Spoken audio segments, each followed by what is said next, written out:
Last lecture में हम लोगों ने डेप्रिसिएशन का इंट्रोडक्शन ले लिया था। अब हम आज के क्लास में लेने वाले हैं कि डेप्रिसिएशन के लिए अकाउंटिंग कैसे करते हैं। मेन बातें मैं थोड़ा सा बताता चलूं कि डेप्रिसिएशन क्यों लगाते हैं।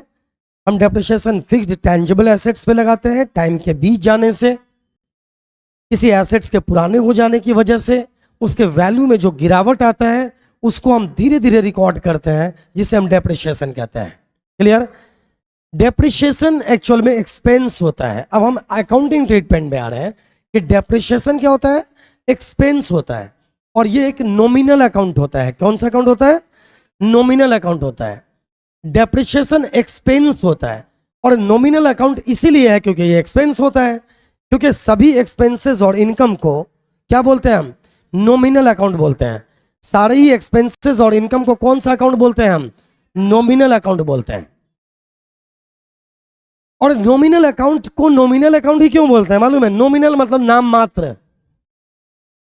आप किसी छोटी सी बात को बोलते हो ये नॉमिनल सी बात है, तो ये नॉमिनल सा अकाउंट है। मतलब क्यों? नॉमिनल अकाउंट नॉमिनल सा अकाउंट है। इसका मतलब यह है कि हर नॉमिनल अकाउंट को साल के अंत में, अकाउंटिंग पीरियड के एंड में या ईयर एंड पर कहां भेज देते हैं? प्रॉफिट एंड लॉस अकाउंट में भेजकर इसे समाप्त करते हैं। याद रखिए मैं क्या कह रहा हूं, अकाउंटिंग ट्रीटमेंट की बात कर रहा हूं मैं, और ये ऑलवेज के लिए इस बात को कंफर्म कर लीजिए। जब तक आप अकाउंटेंसी की दुनिया में रहोगे इस बात को कंफर्म कर लीजिए कि जितने भी एक्सपेंसेस और इनकम होते हैं, अब समझ लीजिए मैं क्या लिख रहा हूं, अभी ध्यान दीजिएगा। जितने भी एक्सपेंसेस होते हैं और इनकम होते हैं ना, एक्सपेंसेस एंड इनकम्स, ये दोनों कौन सा अकाउंट होता है? जितने भी टाइप के एक्सपेंसेस होते हैं, ऑलवेज के लिए याद रखो, और जितने भी टाइप के इनकम्स होते हैं वो सारे ही क्या होते हैं? नॉमिनल अकाउंट्स होते हैं। सभी नॉमिनल अकाउंट है। और नॉमिनल अकाउंट, जैसा कि आपने गोल्डन रूल नंबर 3 भी पढ़ा होगा, debit all expenses and losses, credit all income and gains, and that rule is for nominal account. And nominal account की एक और पहचान ये है कि नॉमिनल अकाउंट को हम साल के अंत में, ईयर एंड पर या अकाउंटिंग पीरियड के एंड पर कहां भेजते हैं? प्रॉफिट एंड लॉस अकाउंट में। कौन से अकाउंट में भेजते हैं बोलो? प्रॉफिट एंड लॉस अकाउंट में भेज देते हैं। अपने आप क्वेश्चन कुछ बोले या ना बोले, it will be transferred to profit and loss account at the year end. Clear है? ये बात याद रहेगी। अब बताओ मुझे कि डेप्रिसिएशन कौन सा अकाउंट है? नॉमिनल अकाउंट है। या ऐसे बोलो, डेप्रिसिएशन एक्सपेंस ट्रीट करते हैं क्या? क्या डेप्रिसिएशन को हम एक्सपेंस मानते हैं? हाँ, तो अगर डेप्रिसिएशन को हम एक्सपेंस मानते हैं तो डेप्रिसिएशन को क्या करेंगे हम? डेबिट। ध्यान दो, डेप्रिसिएशन को क्या करेंगे हम? डेप्रिसिएशन अकाउंट क्या हो जाएगा? डेबिट, क्योंकि डेप्रिसिएशन एक्सपेंस है। और डेप्रिसिएशन लगने की वजह से क्या घटता है? एसेट्स। तो हम क्रेडिट किसको करेंगे? एसेट्स को, क्योंकि एसेट्स का वैल्यू घट रहा है। और एक बात और याद रखिए, मैं सिर्फ इसी अकाउंट को सिखा या डेप्रिसिएशन को सिखा कर बातें खत्म कर देना नहीं चाहता हूं, इसको रटवाना नहीं चाहता हूं। मैंने बार बार एक एग्जांपल दिया है। अकाउंटेंसी का नेचर कुछ ऐसा ही है, किसी एक चैप्टर को ढंग से पढ़ लो, दूसरे चैप्टर को 80% आपने पढ़ लिया ऐसा मान लो। कितना परसेंट? 80% सेकेंड चैप्टर खत्म है आपका। बल्कि ज्यादा आवश्यकता यह है कि जिस चैप्टर को आप पढ़ो उसको ढंग से पढ़ो, कंसेप्ट क्लियर करके पढ़ो। रटो मत कि इस चैप्टर में ये जर्नल एंट्री करते हैं। अगर वो करवाना होता तो स्लाइड रेडी है, देखो ये स्लाइड रेडी है ना, मैं बता दूं ये करते हैं। नो, पहले इसके जड़ों को समझ लीजिए, फिर हम वहां पे लाएंगे आपको। डेप्रिसिएशन डेबिट क्यों हुआ? क्योंकि ये एक्सपेंस है, क्योंकि सारे ही एक्सपेंस को क्या करते हैं? डेबिट। ये तो क्लियर हो गया। अब एसेट्स को क्रेडिट क्यों किया? एसेट्स क्रेडिट इसलिए हुआ क्योंकि एक बात याद रखिए, जब भी कभी एसेट्स बढ़ता है ना, जब एसेट्स बढ़ेगा तो क्या होगा, डेबिट, और एसेट्स घटेगा तो क्या होगा, जब एसेट्स को घटाओगे आप तो क्या होगा, ये credit. Debit what comes in, ये जो है ना रियल अकाउंट है, ये कौन सा अकाउंट है, कोई भी रियल अकाउंट जब बढ़ेगा तो डेबिट होगा और घटेगा तो क्रेडिट होगा, ये याद रखिए ऑलवेज के लिए। एसेट्स को बढ़ाओगे तो क्या होगा, डेबिट, और घटाओगे तो क्रेडिट, ऑलवेज के लिए याद रखिए। तो डेप्रिसिएशन लगाने से एसेट्स का वैल्यू बढ़ेगा या घटेगा, घटेगा, तो इसलिए एसेट्स को क्या करेंगे हम, क्रेडिट। अच्छा एक बात बताओ, जब हम एसेट्स खरीद कर लाएंगे तो एसेट्स बढ़ेगा कि घटेगा, बढ़ेगा ना, एसेट्स खरीद कर लाएंगे तो एसेट्स बढ़ेगा, तो फिर हम एसेट्स को क्या करेंगे, डीआर की सीआर, डीआर, एनी प्रॉब्लम। चलो एक बात बताओ, डेप्रिसिएशन क्या है, फिर से मुझे बताओ, जवाब दो, डेप्रिसिएशन क्या है, एक्सपेंस की इनकम, एक्सपेंस, एक्सपेंस है तो क्या करेंगे, डेबिट या क्रेडिट, डेबिट, तो क्रेडिट किसको करेंगे, एसेट्स को। अच्छा मैंने अभी अभी एक बात कही कि डेप्रिसिएशन को कौन सा अकाउंट में भेजेंगे, अरे ये तो नॉमिनल अकाउंट होता ही है, ये भेजेंगे कहां इसको, इसकी सही जगह क्या है, प्रॉफिट एंड लॉस अकाउंट, सही जगह प्रॉफिट एंड लॉस अकाउंट है। तो इसको देखो, भेजने का मतलब क्या होता है समझिए, जिस डेप्रिसिएशन को आपने डेबिट किया उसको क्या कर दो, क्रेडिट, और डेबिट किसको करोगे, profit and loss account debit to depreciation account, इसी को बोलते हैं प्रॉफिट एंड लॉस अकाउंट में भेजना। अब एक बात बताओ, पहले आपने डेप्रिसिएशन को क्या किया था, बोलो, डेबिट, और अभी आपने डेप्रिसिएशन को क्या किया, क्रेडिट। डेप्रिसिएशन को आपने पहले क्या किया था, डेबिट, और अभी आपने क्या किया, क्रेडिट। इसका मतलब डेप्रिसिएशन डेबिट और डेप्रिसिएशन क्रेडिट कट हो गया, कट हो गया, हाँ या ना, अरे +2 -2 बराबर क्या, 0। उसी तरह से डेबिट और क्रेडिट, जिस आइटम को तुमने डेबिट किया फिर उसको तुमने क्रेडिट कर दिया, अकाउंट की ये भाषा है, समझ लो।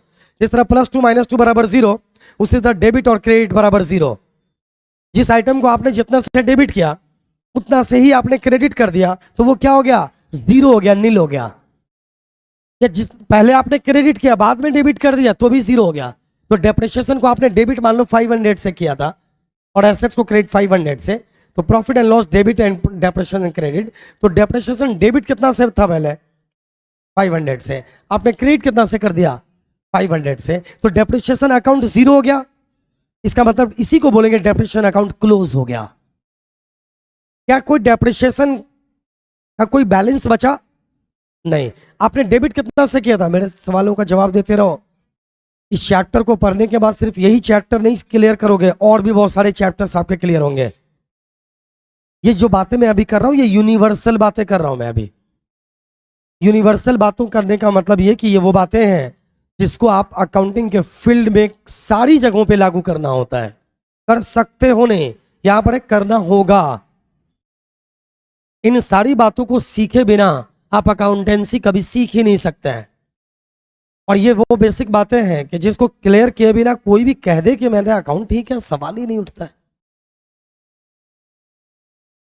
नॉमिनल अकाउंट को कहां भेजते हैं हम, प्रॉफिट एंड लॉस अकाउंट भेजते ही हैं। बोलने पर भेजते हैं या बिना बोले भी भेजता है, बिना बोले भी भेजता है। कुछ बातें अलग से बोलनी नहीं होती है। आपको जब कभी खाने के लिए कोई इनविटेशन देता है तो कभी लिखता है कि आपको पानी भी पिलाया जाएगा, नहीं। आप अपने आप समझ लेते हो ना कि अबे खाना है तो पानी तो पिलाना ही पिलाएगा ही, राइट। ठीक उसी तरह से नॉमिनल अकाउंट के लिए अलग से आपको नहीं बोला जाएगा कि इसको प्रॉफिट एंड लॉस अकाउंट में भेज लेना। आपको अपने आप भेजना है, और जैसे इसको प्रॉफिट एंड लॉस अकाउंट में भेजोगे इसका बैलेंस क्या हो जाएगा, 0। मतलब इसका बैलेंस नील, इसका मतलब इसका खाता बंद, अकाउंट क्लोज। इसका मतलब इसीलिए इसको क्या बोलते हैं, नॉमिनल अकाउंट। ये साल के अंत में आकर क्या हो जाता है, क्लोज हो जाता है। साल के अंत में आकर क्या हो जाता है, ये क्लोज हो जाता है। बात समझ में आ रही है, साल के अंत में आकर क्या होता है, ये क्लोज होता है। फाइनली इसीलिए इसको नॉमिनल अकाउंट कहते हैं। बस इतनी बात समझ में आ गई है। ये जो बातें मैंने अभी करी है ये सिर्फ डेप्रिसिएशन के लिए नहीं, बहुत सारे चैप्टर्स के लिए ये बातें कर दी गई है। अभी मैं आपको एग्जांपल देता हूं। इंटरेस्ट नॉमिनल अकाउंट है, हाँ या ना? इंटरेस्ट अगर तुमने दिया तो एक्सपेंस और मिला तो इनकम, दोनों ही केस में ये कौन सा अकाउंट है? तो जब भी कभी तुम इंटरेस्ट डेबिट करोगे तो इसको कहां भेजोगे? प्रॉफिट एंड लॉस अकाउंट में अपने आप भेजोगे कभी भी, यस या नो? यस, ऑलवेज के लिए याद रखो। अब आइए मैं आपको फाइनली दिखाता हूं। अब डेप्रिसिएशन अकाउंटिंग जब आप करोगे इस चैप्टर के अंदर आपको कौन कौन सी जर्नल एंट्री की बात होगी। इस चैप्टर में क्या पढ़ोगे आप? आपको पूछा जाएगा कि देखो एक एसेट्स हमने खरीदा है, उस एसेट्स को हमने इतने में खरीदा, उस पर हमने इतना डेप्रिसिएशन लगा दिया है, तो बताओ अभी एसेट्स कितने का है? पिछले 4 सालों से हम डेप्रिसिएशन लगा रहे हैं। अरे यही तो बात होगी, और क्या होगा? तो इसमें जर्नल एंट्री कौन कौन सा आ सकता है? पहले तो आपको बातें आएंगी, एसेट्स खरीदोगे आप तो क्या एंट्री करोगे। बहुत बेसिक सी बात है, शुरुआत ही आप यहीं से करते हो। जब आप एसेट्स खरीदोगे तो एसेट्स आएगा और क्या जाएगा? कैश जाएगा। तो एसेट्स खरीदने की एंट्री क्या होगी? फॉर परचेज ऑफ एसेट्स क्या होगा? एसेट्स अकाउंट डेबिट टू, और अगर तुमने चेक दिया है या बैंक के माध्यम से पेमेंट किया तो टू बैंक अकाउंट। कोई दिक्कत है इसमें? नो। बाकी चीज तुम सीख चुके हो। एक बात और, फॉर इरेक्शन और इंस्टॉलेशन एक्सपेंसेस, किसी भी एसेट्स को जब आप खरीद कर लाते हो उसको वर्किंग कंडीशन में लाने तक के सारे एक्सपेंस को कहां जोड़ते हो? उस एसेट्स के कॉस्ट में जोड़ते हो। लाइक एक एग्जांपल देता हूं मैं, आप एसी खरीदते हो, मान लो मैंने एसी खरीदा 40,000 में, उसको लेकर आने के लिए मुझे 500 रुपए देना पड़ा ठेला वालों को। सीधी सी बात बता रहा हूं मैं, एकदम इजी एग्जांपल। फिर इसको यहां पर लाकर हम इसको ना वायरिंग चाहिए, इलेक्ट्रिसिटी, अब वायरिंग करवाना पड़ेगा, इसको वायर देना पड़ेगा ताकि ये चल सके। फिर इंस्टॉलेशन करवाने के लिए हमने इसके टेक्नीशियन को पेमेंट किया, आउटडोर टंगवाने के लिए मैंने के स्टैंड खरीदा। इन सारी चीजों में खर्च, इसको वर्किंग कंडीशन में लाने तक का खर्च हो गया 45,000। हमने दुकानदार को कितना दिया था? 40,000, और बाकी खर्च कितना आया? 5,000। तब जाकर ये एसी चला। ये जो 5,000 में मैंने मजदूरी दिया, कैरेज दिया, टेक्नीशियन को पैसा जो दिया, स्टैंड खरीदा, क्या ये सारे ही एक्सपेंसेस को के लिए एसी डेबिट होगा? इसके लिए जो मजदूरी दिया है हमने, तो ये मजदूरी को डेबिट करेंगे कि एसी को डेबिट करेंगे? एसी को डेबिट करेंगे।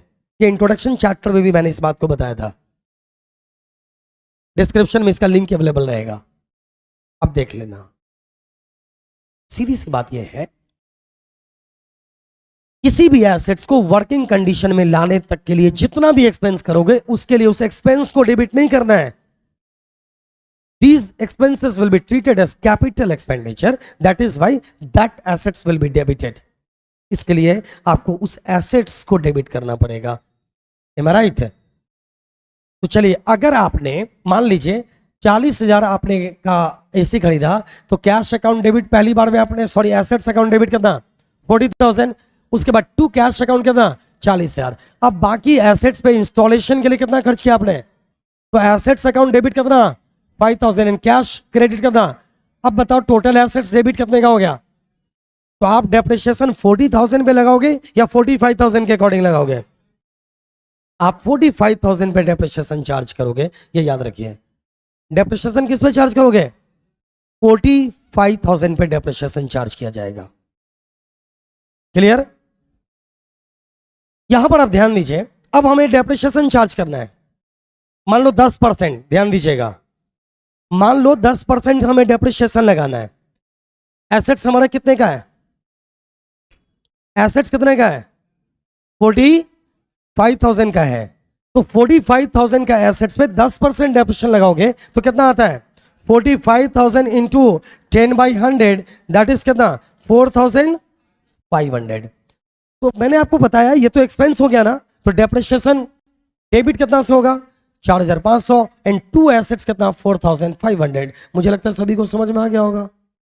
Any problem?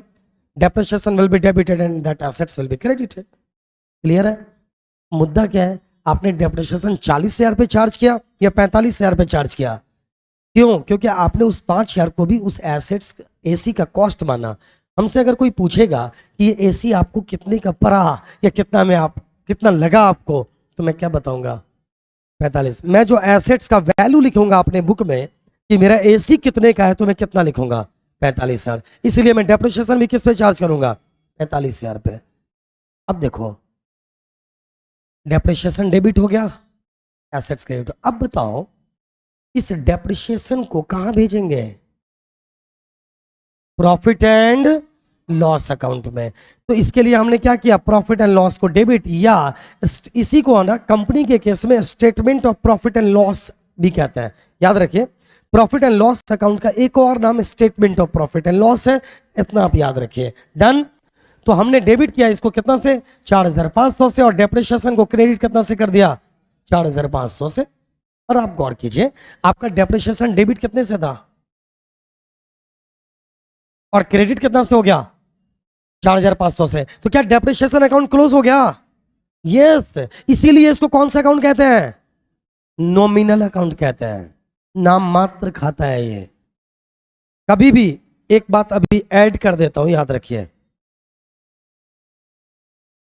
किसी भी कीमत पे इस बात को याद रखिए कि जब हम फाइनल अकाउंट की बात करेंगे तो बैलेंस शीट में कभी भी नॉमिनल अकाउंट नहीं आता है, या तो पर्सनल अकाउंट आता है या रियल अकाउंट आता है। नॉमिनल अकाउंट को कैरी करते ही नहीं है हम। इसके साल के अंत में ही इसको एक, मान लो कि एक डस्टबिन है प्रॉफिट एंड लॉस अकाउंट नाम का, उसमें डालकर निचोड़ कर उससे प्रॉफिट निकाल लेते हैं, काम खत्म। बट बैलेंस शीट को कैरी करते हैं आगे के लिए। तो जब आप फाइनल अकाउंट का लेक्चर एक बार कंफर्म करोगे तो ये चीजें 100% आपकी कंफर्म हो जाएगी। मैं जो अकाउंटेंसी पढ़ाता हूं बच्चों को सिखाने के पॉइंट ऑफ व्यू से, किसी एक चैप्टर को किसी तरह समाप्त करने के पॉइंट ऑफ व्यू से नहीं। हर चैप्टर के एक एक बातों को सिर्फ निकाल कर रखते रहोगे ना, तो कंसेप्ट का एक बहुत बड़ा पहाड़ होगा आपके पास, और फिर आपको कहीं भी इंडिया ही नहीं दुनिया के किसी भी कोने में जाकर आपको परेशानी का सामना नहीं करना पड़ेगा। तो भेज दिया आपने। अब आइए, अब अगली बात बताना। अब मैं इसको मिटा देता हूं बाकी चीजों को। अब एसेट्स बेचोगे तो क्या आएगा यार? कैश आएगा और एसेट्स जाएगा। एकदम सिंपल सी बात है। एसेट्स बेचने की एंट्री क्या होगी? कोई अलग से कोई दिमाग नहीं लगाना। अब एक ध्यान दीजिए, जब आप एसेट्स को बेचोगे लॉस पर, एसेट्स को जब बेचोगे लॉस पर, तो प्रॉफिट एंड लॉस क्या होगा? डेबिट। मतलब जितना लॉस लगेगा, एसेट्स को मान लो तुमने बेच दिया, हालांकि इसकी जरूरत अभी डायरेक्ट नहीं है, फिर भी सुन लो एक बार क्वेश्चन, प्रैक्टिकल क्वेश्चन के साथ ये 100% कंफर्म हो जाएगा। अगर किसी एसेट्स को आपने लॉस लगाकर बेच दिया तो इसलिए प्रॉफिट एंड लॉस डेबिट होगा और एसेट्स क्या हो जाएगा? क्रेडिट। और अगर प्रॉफिट में बेच दिया तो एसेट डेबिट होगा, प्रॉफिट एंड लॉस क्रेडिट होगा। एंड लास्ट में देखो, अगर आपने स्क्रैप और रेसिडुअल वैल्यू को बेच दिया किसी एसेट्स का, जब हम यूज कर लेते हैं, ध्यान से सुनिए, जब हम किसी एसेट्स को फाइनली यूज कर लेते हैं, उसका यूजफुल लाइफ जब समाप्त हो जाता है, मान लीजिए एक फैन खरीदा आपने, छोटा सा एग्जांपल देता हूं, आपने फैन खरीदा सपोज 2000 में, 10 साल तक आपने उसको यूज किया, और अब उस फैन की हालत ऐसी है कि उसको रिपेयरिंग करके आप चला नहीं सकते, तो आप क्या करोगे? उसको लोहे के भाव में बेचोगे और उससे मान लो तुम्हें 50 रुपए मिल गया। तो ये जो 50 रुपए है वो क्या है? स्क्रैप वैल्यू है। क्या है बोलो? उसी को रेसिडुअल वैल्यू या स्क्रैप वैल्यू कहते हैं। स्क्रैप हो गया, ये रद्दी हो गया। तो वो जो 50 रुपए मिला तो कैश आया, क्या बोलो? Cash account debit. और एसेट्स का अगेंस्ट आया क्या? तो एसेट्स क्रेडिट। क्लियर? क्योंकि जब आपने स्क्रैप भेजा तो वो एसेट्स तो घट गया। मैंने क्या कहा था? एसेट्स बढ़ेगा तो डेबिट और एसेट्स घटेगा तो क्रेडिट। याद रहेगा? एक्सपेंस क्या होगा? डेबिट। और इनकम क्या होगा? क्रेडिट। Any problem? नहीं, बस इतनी जनरल इंटेंस काफी है। अब आइए, अगर हमें एसेट्स अकाउंट बनाने को कहा जाएगा तो सिंपल है, एसेट्स अकाउंट कैसे बनेगा? फिर एक बात, एक और जानकारी एकत्रित कर लो, जैसा कि मैंने पहले बता दिया है, जिन बच्चों को इन सारी बातों में प्रॉब्लम है तो एक प्लेलिस्ट है हमारा जिसमें जर्नल, लेजर, ट्रायल बैलेंस दिया हुआ है। उसमें करीब 5 लेक्चर्स हैं, और एक लेक्चर तो उसमें उसी प्लेलिस्ट में हमने ऐसा रिकॉर्ड किया है कि एक ही लेक्चर में जर्नल, लेजर, ट्रायल बैलेंस आ रही है। उन 5 लेक्चर्स को अगर आप एक बार कंफर्म कर लोगे तो अगर इन सारी चीजों में कहीं भी कुछ परेशानी आ रही है तो वो परेशानी आपको नहीं आएगी। समझ रहे हो? उसके लिए कुछ ट्रायल बैलेंस के भी कुछ लेक्चर्स हैं, उसे देख लीजिएगा। एसेट्स का कौन सा बैलेंस होता है? डेबिट। और लायबिलिटी का कौन सा बैलेंस होता है? क्रेडिट। ऑलवेज के लिए बता रहा हूं मैं, ये सिर्फ इस चैप्टर के लिए नहीं है। और ये वो बात है कि 12th पार्ट 1 पार्ट 2 पार्ट 3 मतलब अकाउंटेंसी की दुनिया में जब तक रहोगे इसके बिना तुम्हारा काम तो चलेगा ही नहीं। क्यों ना आज ही सीख लो यार, रटना क्यों है? किसी भी एसेट्स का डेबिट बैलेंस होता है। अब ये मत पूछना क्यों। ये क्या होता है? बी। ये क्या होता है? ए। ये होता है डी। ऐसा नहीं है, हम इसको ए, इसको बी, इसको सी बोलते हैं। एक बात बताओ, जिसने भी इंग्लिश भाषा को बनाया, अगर वो कहता कि ये ए है, ये बी है, तो हम आज उसको ही फॉलो कर रहे होते, नहीं कर रहे होते? ठीक उसी तरह से अकाउंटेंसी को डिजाइन करने वालों ने डिसाइड कर दिया है कि एसेट्स का डेबिट बैलेंस रखना है तो डेबिट ही रखना है, और लायबिलिटी का कौन सा बैलेंस रखना है? क्रेडिट बैलेंस रखना है तो क्रेडिट ही रखना है। समझ में आ रही बात? कंसेप्ट क्लियर है आपका? बस। एसेट्स का कौन सा बैलेंस होता है बोलो? Debit balance. और लायबिलिटी का कौन सा बैलेंस? अब उसका भी रीजन है, देखो, जैसा कि जर्नल एंट्री को के लिए गोल्डन रूल्स डिसाइड किया गया है, debit what comes in, credit what goes out. अगर हम ऐसा डिजाइन किए होते, debit what goes out and credit what comes in, तो भी कोई दिक्कत नहीं थी। लेकिन किसी एक बात को तो हमें फॉलो करना पड़ेगा ना। तो याद रखिए आप, एसेट्स का कौन सा बैलेंस होता है? डेबिट। और लायबिलिटी का क्रेडिट। एसेट्स का या तो कोई बैलेंस ही नहीं होगा, मतलब इसका मतलब क्या है? देखो, किसी भी एसेट्स का डेबिट साइड का टोटल ज्यादा होगा। ये एसेट्स अकाउंट है ना, इसका कभी भी डेबिट साइड का टोटल ज्यादा होगा। या तो दोनों साइड बराबर होगा, और अगर ज्यादा होगा तो डेबिट साइड होगा। किसी भी लायबिलिटी के लिए क्या है? उसका या तो क्रेडिट साइड का टोटल ज्यादा होगा या फिर बराबर ही होगा। इसी को बैलेंस कहते हैं। और जितने भी अकाउंट्स हैं जिसका डेबिट बैलेंस है ना, जिसका डेबिट बैलेंस है, मतलब जितने भी एसेट्स है, अगर पिछले साल आपके पास वो एसेट्स अवेलेबल था और पिछले साल के एसेट्स को इस बार लेकर आ रहे हो, तो उसे लिखेंगे टू बैलेंस बीडी। और जो इस बार बच जाएगा उसको लिखोगे बाय बैलेंस सीडी। याद रहेगा? अगर ये लायबिलिटी होता, लाइक कैपिटल होता, क्रेडिटर होता, लोन होता, पिछले साल वाले को अगर इस बार लेकर आना होता, तो हम क्या लिखते मालूम है? By balance BD. याद रखिए, एसेट्स के शुरू के बैलेंस को लिखोगे तो क्या लिखोगे? कभी भी to balance BD.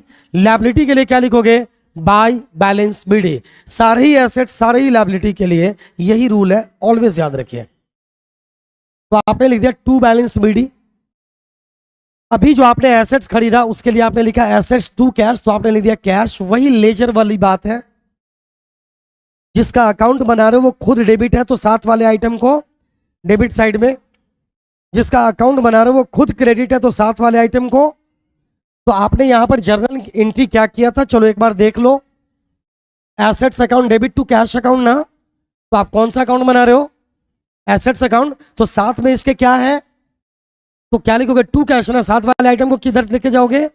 Debit side में। तो क्या लिखोगे आप?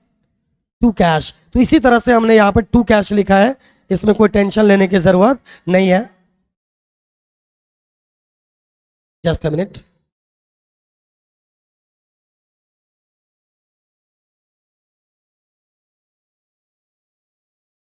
फिर उसके बाद अच्छा चलो यहां देख लो, profit and loss account, statement of profit and loss. ये कब? Debit increase in value of assets. फिर बाई कैश कब लिखोगे बताओ? बाई कैश कब लिखोगे? जब एसेट्स बेचोगे। फिर उसके बाद प्रॉफिट एंड लॉस को कब क्रेडिट करोगे? और फिर डेप्रिशिएशन किधर लिखोगे? इसको भी रहने दो, मैं इसको बताऊंगा। डेप्रिशिएशन कब लिखोगे तुम? भाई डेप्रिशिएशन चार्ज करने के लिए तुमने एंट्री क्या किया है? आराम से देखो, बस समाप्ति क्यों है, हम लोग एक क्वेश्चन मिलेंगे इस पे भी। चलो देखो, आप डेप्रिशिएशन के लिए क्या एंट्री किया आपने, ध्यान से देख लो। डेप्रिशिएशन अकाउंट डेबिट टू, आप कौन सा अकाउंट बना रहे हो अभी, एसेट्स, ये खुद क्रेडिट है क्या, तो साथ वाले आइटम को किधर, साथ में इसके कौन सा आइटम है, इसका मतलब बाय डेप्रिशिएशन लिखोगे, तो इसलिए यहां पर लिखा हुआ है बाय डेप्रिशिएशन, इसमें कोई बात थोड़ी है। और जो बच गया उसको क्या लिखोगे, by balance CD.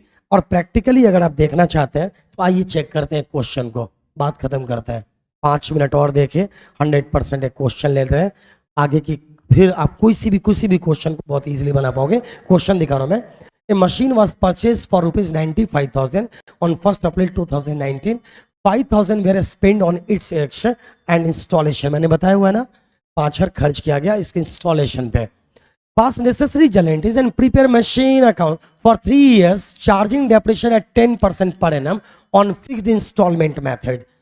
It is assumed that there will be no scrap value of the machine. Accounting years ends 31st March. देखिए कितना अच्छा क्वेश्चन है।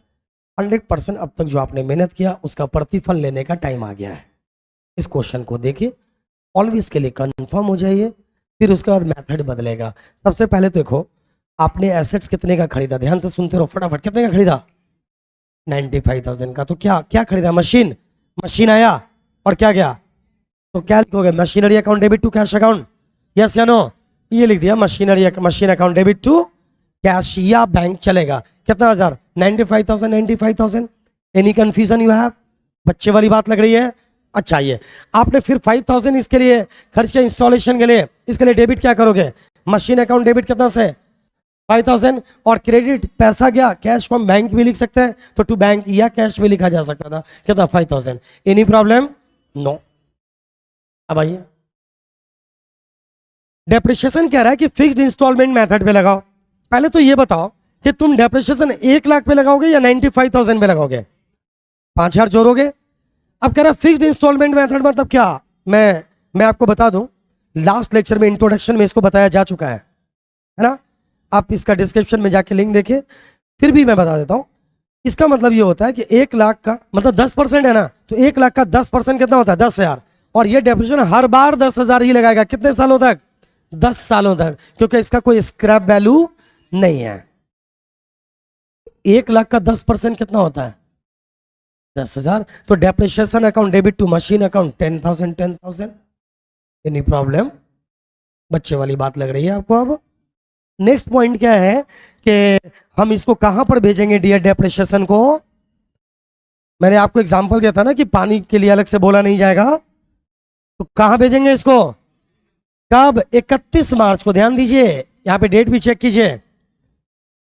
आपने मशीन खरीदा कब है, 1 अप्रैल 2019 को, और साल कब पूरा होगा, 2020 में 31 मार्च को। डेप्रिशिएशन कभी भी साल के अंतिम दिन लगाया जाता है, तो जो साल शुरू हुआ 1 अप्रैल 2019 को, वो समाप्त कब होगा, 31 मार्च 2020 को। इसलिए लास्ट में हमने डेप्रिशिएशन लगाया और इसी डेट को हमने कहां भेज दिया, profit and loss account debit to depreciation कितना, 10,000। देखो डेप्रिशिएशन अकाउंट क्लोज हो गया, डेप्रिशिएशन आपने क्या होता है, डेबिट, और अब क्या कर दिया आपने, अकाउंट क्लोज हुआ नहीं हुआ, क्लोज हो गया। चलिए आइए नेक्स्ट पॉइंट पे, यहां तक की एंट्री में किसी को कोई दिक्कत नहीं। आपको आगे क्या है, आपको कितने साल के लिए मांगा गया था, ये 3 साल के लिए। क्वेश्चन दिखाऊं आपको, देख लो 1 मिनट। आपसे कह रहा है 3 इयर्स, 3 साल के लिए मांगा गया ना, 1 साल की एंट्री हो गई ना। अब दूसरे साल फिर से मशीन खरीदोगे क्या, नहीं यार, अब क्यों खरीदना है, अब तो दूसरा साल सिर्फ क्या लगाना है, डेप्रिशिएशन हर साल लगेगा ना, तो फिर दूसरे साल क्या लगाना है, डेप्रिशिएशन। अब और कुछ करना है क्या, मशीन तो एक ही बार खरीदा आपने, दूसरे साल फिर आप 2021 में 31 मार्च को, 1 साल कब लगाए, 2020 में 31 मार्च को। अब सीधे 1 साल के बाद कब लगाओगे डेप्रिशिएशन, 2021 में 31 मार्च को। Entry depreciation to machine same 10,000। Any problem. फिर इसको कहां भेजेंगे हम, तो फिर हमने भेज दिया सेम डेट को profit and loss to depreciation 10,000। Clear. फिर 2022 में आ जाते हैं अब, 31 मार्च 2022, फिर लगाएंगे डेप्रिशिएशन। इसी को तो फिक्स्ड इंस्टॉलमेंट मेथड कहते हैं ना, 10,000। अगर ये रिड्यूसिंग बैलेंस मेथड होता तो पता है क्या होता? पहली बार 1 लाख का 10% 10,000, तो बचता कितना? 90,000। 90,000 का 10% 9,000, फिर बचा 81,000। 81,000 का 10% 8,100। वो हो जाता है reducing balance method. Fixed installment method है तो हर बार बराबर लगाना। तो तीसरे साल फिर डेप्रिसिएशन टू मशीन एंड फिर profit and loss to depreciation. मुझे पूरा यकीन है कि आपको जर्नल एंट्री 100% समझ में आ गया होगा। यस या नो? अब अगर हमें अकाउंट बनाने को कहा जाए तो आइए चेक कर लेते हैं फटाफट। एसेट्स अकाउंट बनाए। जब आपने एसेट्स खरीदा 95,000 तो लिखा टू बैंक। फिर आपने जब इंस्टॉलेशन एक्सपेंस किया तो 5,000 हो गया पहला साल। हर साल का अकाउंट क्लोज हो जाना चाहिए, याद रखिए। तो ये हो गया 1 लाख। इस पर डेप्रिसिएशन आपने कितना लगाया?